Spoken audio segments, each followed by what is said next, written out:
private murder gym. Okay. No gloves because last time that was shit. Yeah, that was shit. Yeah, no gloves. You got shock, right? I got what, sorry? The powder chalk. No, I should buy chalk. Yes, that's your next problem. You got to buy that. It'll solve all your problems. I don't really understand how that works, but it works. It makes a huge difference. A huge. Wow. Okay. All right. All right. Take the coach's word for it. Gotta get chalk. Yeah. Well, I just don't want to make a mess, but if I'm going to be down here. Yeah, if you're down there, who cares? Yeah. Okay, ready to roll.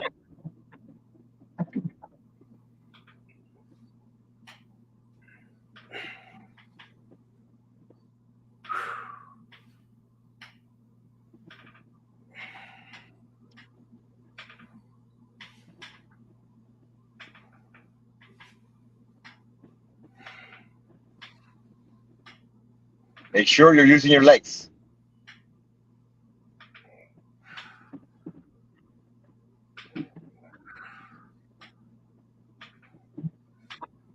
You're using the black one, right? Yeah.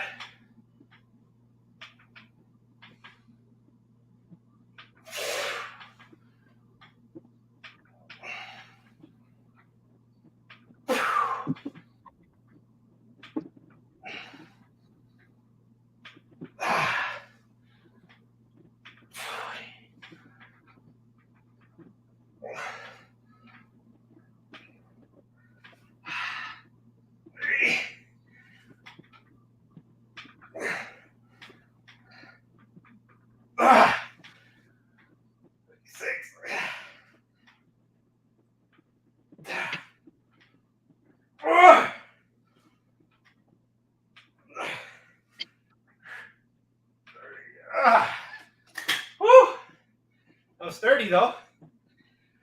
Nice. But I had more in me, but I lost my grip. thumb. Yeah, I'll tell you right now. You use shock, you'll get to 40. Oh wow. Yeah, it don't make that much of a difference. If you don't have shock, you feel like you're naked. Once you start using it and you get used to it, you're like, wow, this really sucks. It makes that much of a difference. You have to use a lot? You want to use as much as possible. You want your hand to look like a mine. Okay, like that, eh? Well, I guess it really is, because your hands get a little sweaty, but... Yes, exactly. And there goes that. As soon as it's sweaty, it sucks. I've noticed that my forearms have caught up, but now it's like my finger grip is starting to go. You gotta make sure you're not holding it with your fingers. You're holding it in the palm of your hands. Yeah, well, I had it, and then I lost the thumbs, and then I was kind of holding with 4 fingers on those last. Well, but that's because you got no shock. If you had shock, that thing would stay there like if you're a lizard or a spider or something. It just stays there. All right, after that, I have to go get some groceries after, so I'll stop at the Canadian Tire. They probably have some chalk, some gym chalk. And then you're gonna use it for all the pulls. It's good for the rows. It's good for the biceps. It's good for them all. All of them. You're gonna feel like you're doing a better job of pulling. Even helps with the pushes because it just makes you hold that bar more stable. Okay. I noticed just doing this a little differently than I have in the past. I've noticed like my weight is moving down slow, but my body's changing. You know, which is good. But that's because you're gaining muscle. Remember, let's not concentrate on your weight number. What you want is exactly that. Your body changing. You're getting body recomposition. You're losing fat and you're gaining muscle size. So you don't see a weight as far as a weight loss in the weight scale as much as you would. It's because you're actually getting muscle. Yeah. Even while losing fat, which is what you want. And I'm being like way less aggressive with the fasting. Like I was doing, Sunday at 6 o'clock and then refeeding on Wednesday morning. I did that for like 12 weeks straight last time. And I lost a ton of fat, but I felt like now I just look more full. Like I'm still chubby, but I definitely feel fuller. So this is good. Your muscles are starting to come in and all that. So little by little, but you could see that you're leaner. You see your face is leaner. Everything's leaner. Yeah, no, I'm getting there. I'm fitting into some older clothes again, which is nice. Excellent. definitely I'm playing the long game on this one, Yeah. No more like 3 months crash. I'm like, my goal right now is I want to look good by June 1st, which gives us lots of time. All right. So we're pulling. Yeah. What is it, row? Yeah, bent over row. Yeah, bench row. So I did 30 deadlifts today, and on the last deadlift session I did 26. So it was still an improvement. Oh, completely. I only did 17 of these last time with the With gray. what band? With the dark gray. Okay. That's good. Yeah. It sounds perfect. Let's try to get to 20. Okay. I'm trying to kind of get the concept. Like, this is how I'm trying to picture it in my brain. It's like filling up a balloon, right? You're like filling up a balloon, but the second you lose tension, air's coming out of the balloon, and then you're not. Exactly. You don't want to do that. You don't want to do that. You want to keep on filling the tire without letting go of the tension. Yeah. And eventually the balloon cannot be full because it's already full. That's all you're trying to do. Yeah. And I feel like in my brain I'm still chasing reps though. Exactly. That's why I'm telling you, get to 20, but let's not chase getting to 20. I want them to be really good reps. Mm-hmm. So I'm trying. It's just in my brain, just not chasing the number and chasing the balloon concept. Yeah. Yeah. Trying to program,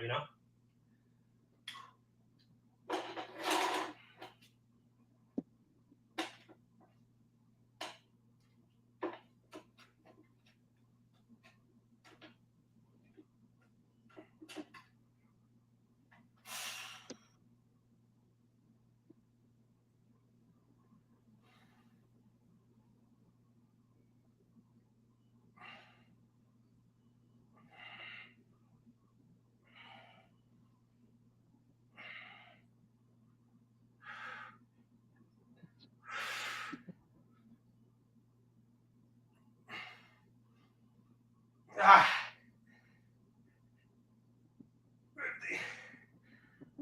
Ah.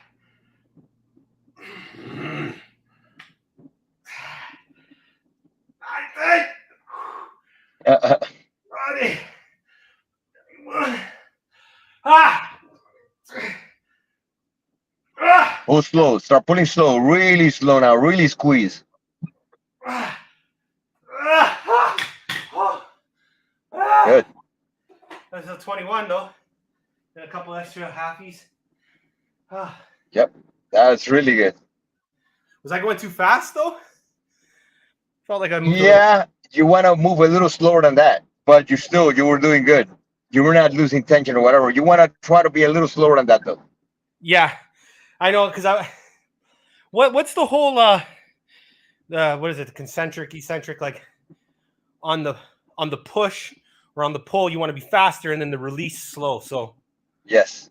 is that true? But I want to be as slow as possible in both. If you could only pull by going fast or push by going fast, you got a problem. You got to be able to not burst out. You got to be able to squeeze your way out.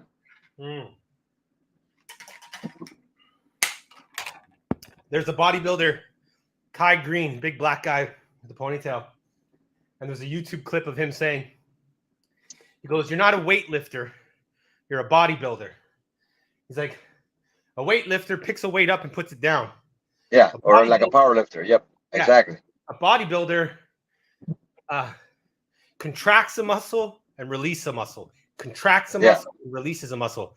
And he goes, you get a very different effect by picking up a weight and putting it down, or contracting your muscle and putting it down. He goes, it's a very different feeling. Result, like, oh, yep.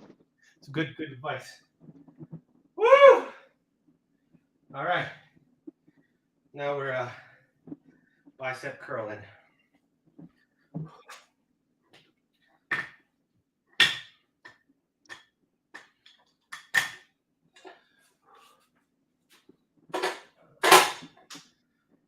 Light gray.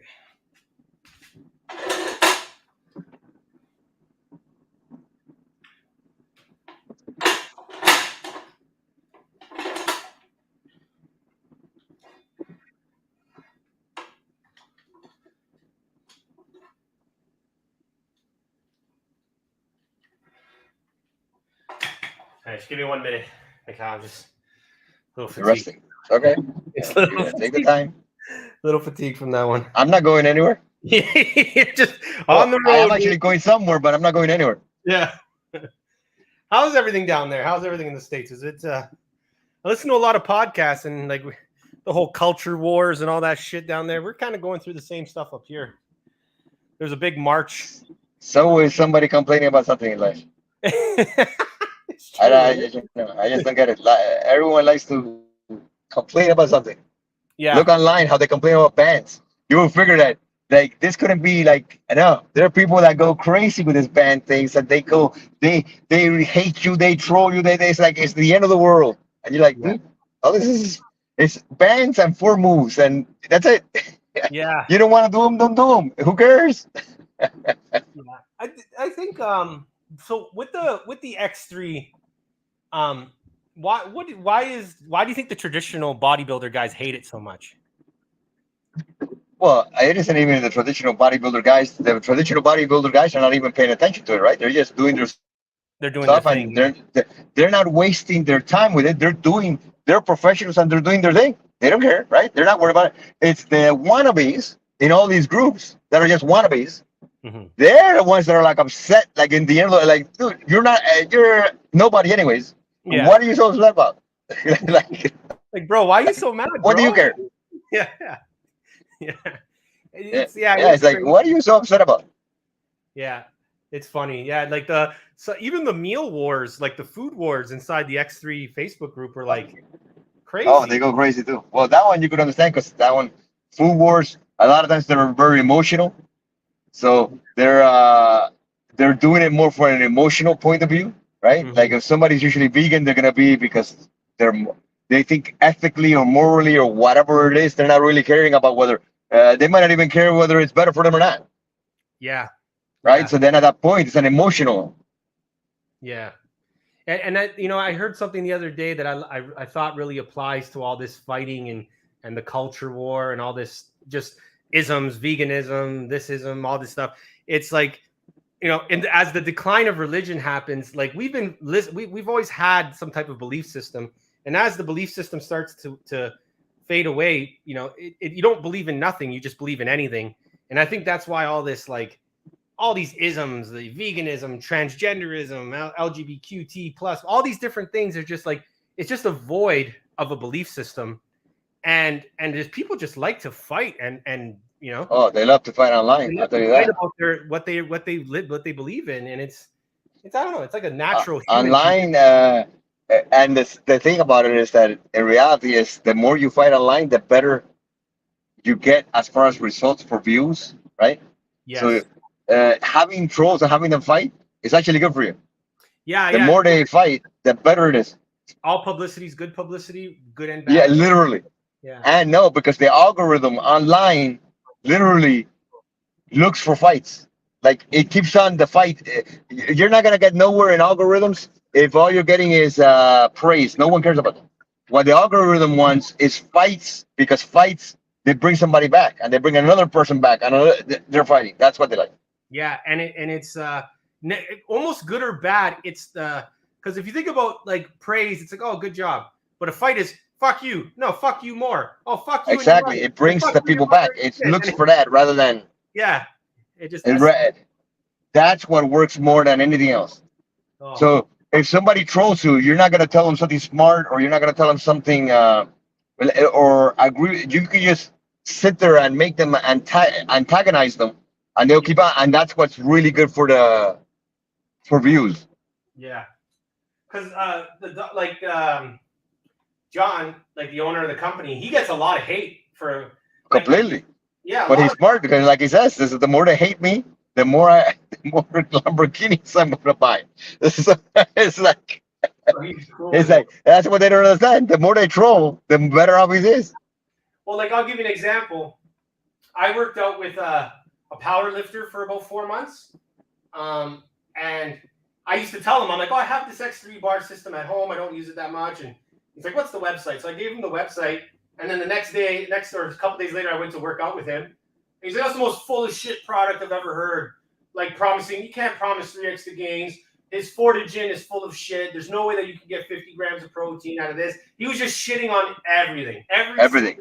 Thing. Without any actual basis of anything, but just, yeah, let's just do it. Yeah, yeah, exactly. Just shitting on it, you know? All right, here we go.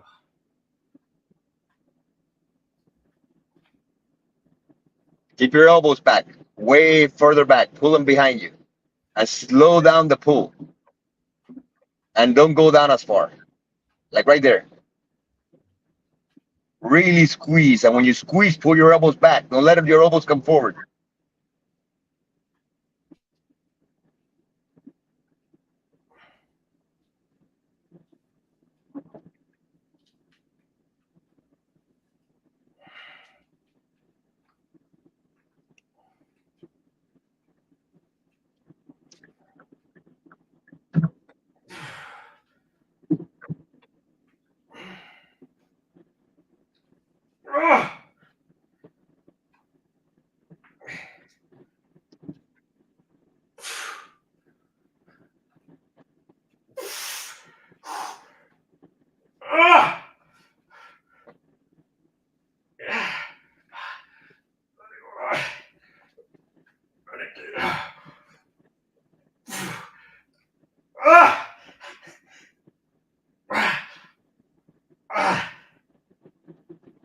Fuck. Oh. Woo. Woo. Not bad. 22. What did I do last time? I did 21 last time. So not bad. One more. 21. We did 30. That one we did 22. This one 22. All right. Bicep curl. Trap raise. Yeah. Should I do another deadlift session or should I do a trap raise? Trap. I want to do another deadlift. You did good in the deadlift. Yeah? Okay. Let's do the traps, baby. Dark gray. So last time I did 20 dark gray. My notes were I had an achy back. It seems to be the norm.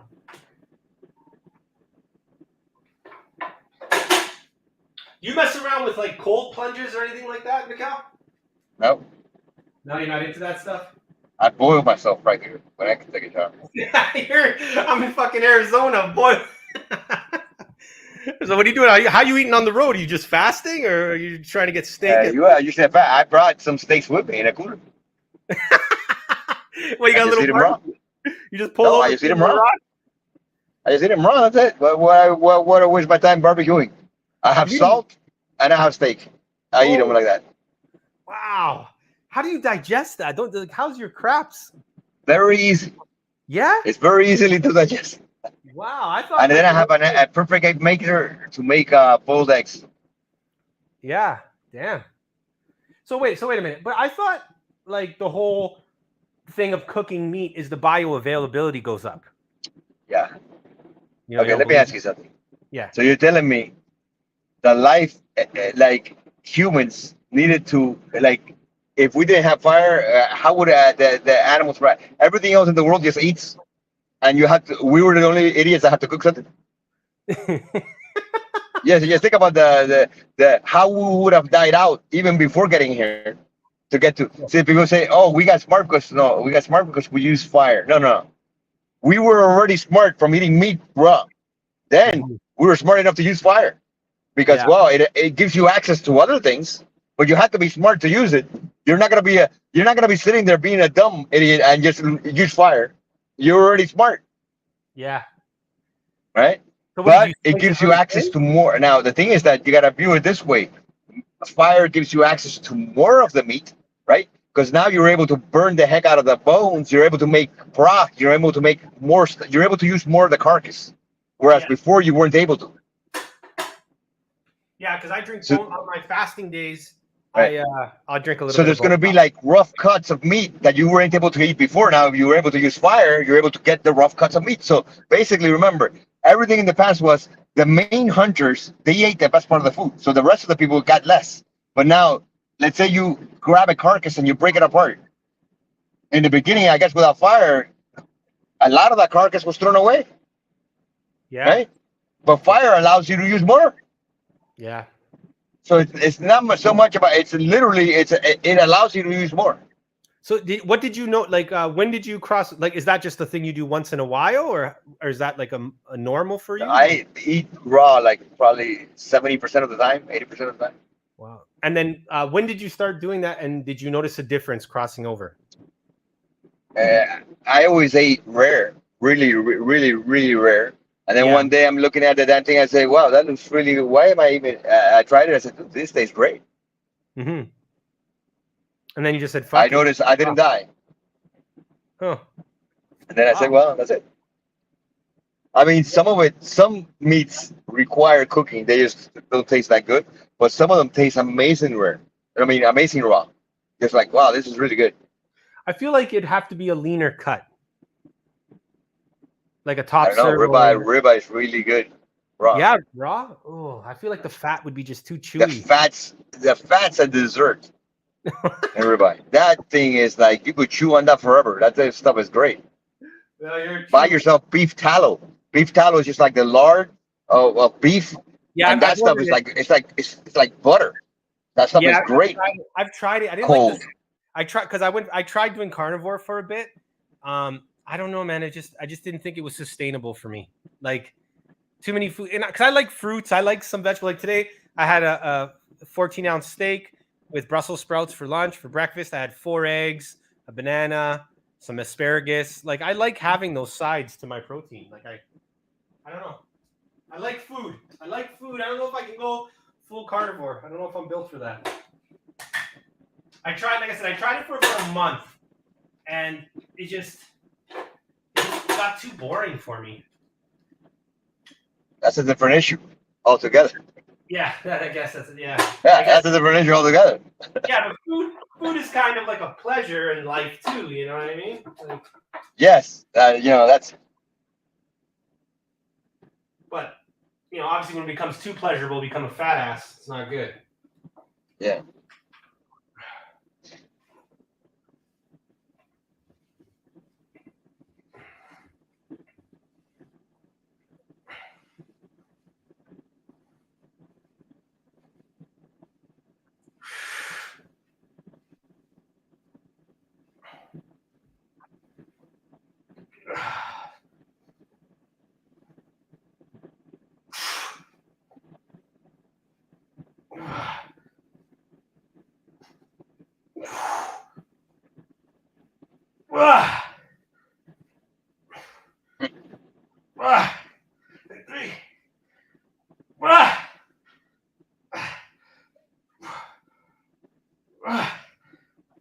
That's it.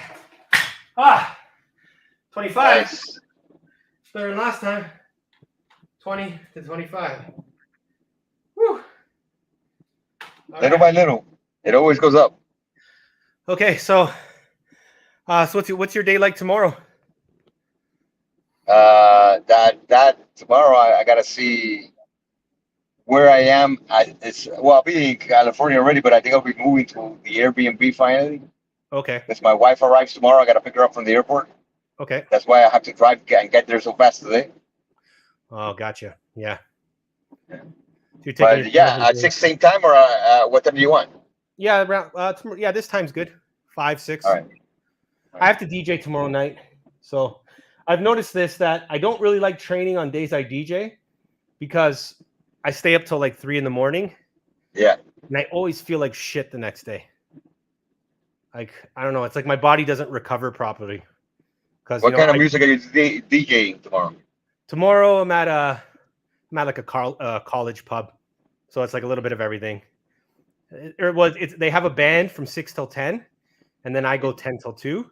So from 6 till 10, it's like a different crowd, an older crowd. They clear out, so I play like a little bit of rock for the first half hour, 40 minutes, and then they clear out, and then around 11:30, all the kids come out, and then I played like the. I always wondered why.